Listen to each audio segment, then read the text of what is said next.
വനിതാ മതിലിനു വേണ്ടി പൊതുഖജനാവിൽ നിന്നും ₹1 പോലും ചെലവിടില്ലെന്ന് മുഖ്യമന്ത്രി പിണറായി വിജയൻ. ഹൈക്കോടതിയിലെ സത്യവാങ്മൂലം സംബന്ധിച്ച് തെറ്റായ പ്രചാരണമാണ് നടക്കുന്നത്.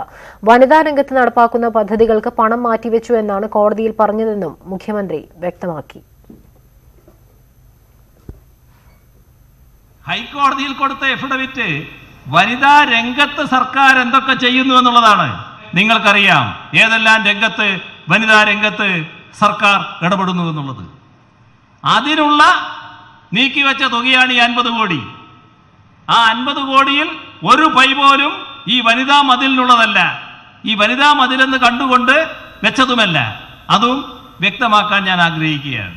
യാഥാസ്ഥികരല്ല ചരിത്രം തീരുമാനിക്കുന്നത്. ആ യാഥാസ്ഥികത്വത്തെ ചോദ്യം ചെയ്തുകൊണ്ടുള്ള ശക്തികളാണ് എപ്പോഴും നാടിനെ മുന്നോട്ട് നയിച്ചിട്ടുള്ളത്. വിവരങ്ങളുമായി വി അരുൺ ചേരുകയാണ്.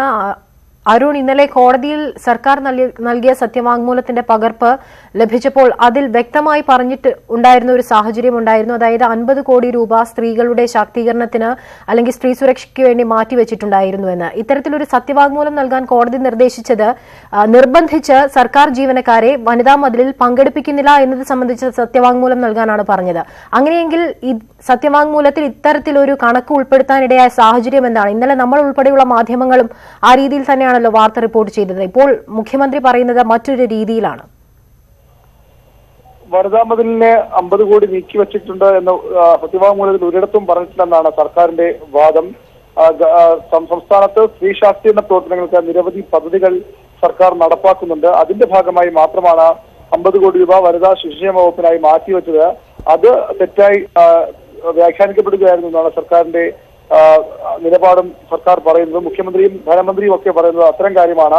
ഹൈക്കോടതി സത്യവാങ്മൂലം സംബന്ധിച്ച് തെറ്റായ പ്രചരണമാണ് നടക്കുന്നത്. വനിതാ രംഗത്ത് നടപ്പാക്കുന്ന പദ്ധതികൾക്ക് പണം മാറ്റിവെച്ച കാര്യം മാത്രമാണ് സത്യവാങ്മൂലത്തിൽ പറഞ്ഞത്. ഖജനാവിൽ നിന്നുള്ള ഒരു പൈസ പോലും വനിതാ മതിലിന് വേണ്ടി ചെലവഴിക്കില്ലെന്നും മുഖ്യമന്ത്രി വ്യക്തമാക്കുന്നു. വനിതാ മതിലിന് എല്ലാ പിന്തുണയും സർക്കാർ നൽകും. അതിനർത്ഥം മതിലിനെ ആളെ ചെലവ് ഈ സംഘടനകൾക്ക്, മതിലുമായി ബന്ധപ്പെട്ട് പ്രവർത്തിക്കുന്ന സംഘടനകൾക്ക് സർക്കാർ നൽകുമെന്നല്ല. ₹1 പോലും, ഒരു പൈസ പോലും എന്ന വാക്കാണ് മുഖ്യമന്ത്രി ഉപയോഗിച്ചത്. ഖജനാവിൽ നിന്ന് ഒരു പൈസ പോലും വനിതാ മതിലിന് വേണ്ടി ചെലവഴിക്കില്ല എന്നാണ് മുഖ്യമന്ത്രിയുടെ ഉറപ്പ്.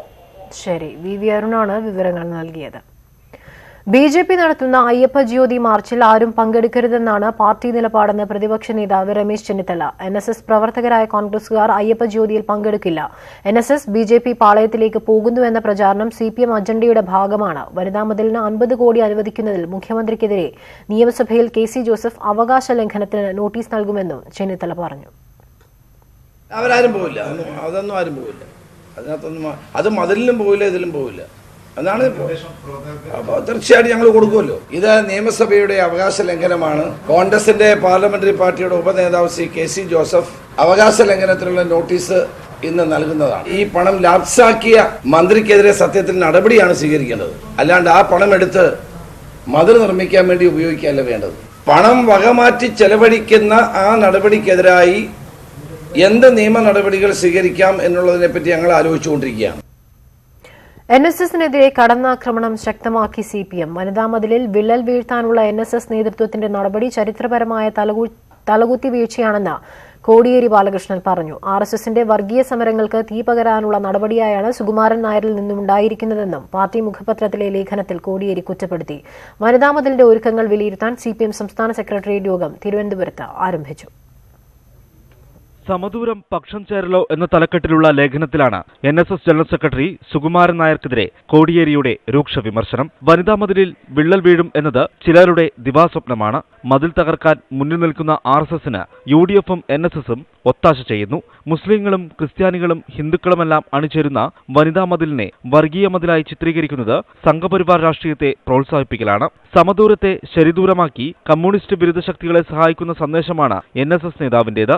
മുഖ്യമന്ത്രിക്ക് ദാഷ്ട്യമാണെന്ന സുകുമാരൻ നായരുടെ പ്രസ്താവനയെ അധിക പ്രസംഗമെന്നാണ് കോടിയേരി വിശേഷിപ്പിക്കുന്നത്. കേരളത്തിന്റെ നവോത്ഥാനത്തിന് മന്നത്ത് പത്മനാഭൻ ചെയ്ത സേവനങ്ങളെ എണ്ണിപ്പറഞ്ഞാണ് സുകുമാരൻ നായരെ കോടിയേരി കടന്നാക്രമിക്കുന്നത്. വഴിത്തെറ്റിലിൽ നിന്ന് മോചിതരാകാൻ NSS തയ്യാറാകണം. നവോത്ഥാന പാരമ്പര്യമുള്ള NSSനെ RSSന്റെ അറവുശാലയിൽ എത്തിക്കാനുള്ള ശ്രമമാണ് BJP നടത്തുന്നതെന്നും ലേഖനത്തിൽ കുറ്റപ്പെടുത്തുന്നു.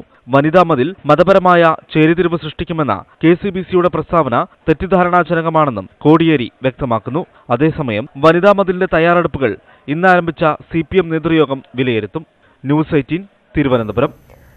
വനിതാ മതിൽ പൊതു ആവശ്യത്തിനെങ്കിൽ സഹകരിക്കുന്നതിൽ തെറ്റില്ലെന്ന് ആർച്ച് ബിഷപ്പ് ഡോക്ടർ സുസേപാക്യം. സഭാതലവൻ എന്ന നിലയിൽ ഇക്കാര്യത്തിൽ തനിക്ക് എതിർപ്പോ പിന്തുണയോ ഇല്ല. വനിതാ മതിൽ സമഗ്രമായ രീതിയിലായിരുന്നുവെങ്കിൽ എല്ലാ സംഘടനകളെയും വിളിക്കണമായിരുന്നുവെന്നും സുസേപാക്യം പറഞ്ഞു. വനിതാ മതിലിനെതിരായി KCBC നേരത്തെ വാർത്താക്കുറിപ്പ് ഇറക്കിയിരുന്നു. ഒരു പൊതുവായിട്ടുള്ള ഒരു മൂല്യത്തിൻ്റെ അടിസ്ഥാനത്തിലാണ് ചെയ്യുന്നുണ്ടെങ്കിൽ ഞങ്ങളെല്ലാവരും സഹകരിക്കാൻ തയ്യാറാണ്. ഇപ്പോഴും അങ്ങോട്ടും ഇങ്ങോട്ടും സംശയം പ്രകടിപ്പിക്കുന്ന അവസരത്തിൽ ഞങ്ങളുടെ ഭാഗത്തു നിന്നും ഉണ്ടായിരിക്കുകയാണ് നല്ലതെന്നാണ് എനിക്ക് തോന്നുന്നത്. സെക്രട്ടേറിയറ്റിന് മുന്നിൽ സമരം നടത്തിയിരുന്ന നെയ്യാറ്റിൻകരയിൽ കൊല്ലപ്പെട്ട സനലിന്റെ ഭാര്യ വിജി കുഴഞ്ഞു വീണു. വിജിയെ തിരുവനന്തപുരം ജനറൽ ആശുപത്രിയിൽ പ്രവേശിപ്പിച്ചു. VV വിനോദ് ചേരുകയാണ് വിവരങ്ങളുമായി. വിനോദ്, വിജി ഇപ്പോഴും ആശുപത്രിയിൽ തന്നെയാണോ ഉള്ളത്? ആരോഗ്യനില എങ്ങനെയാണ്?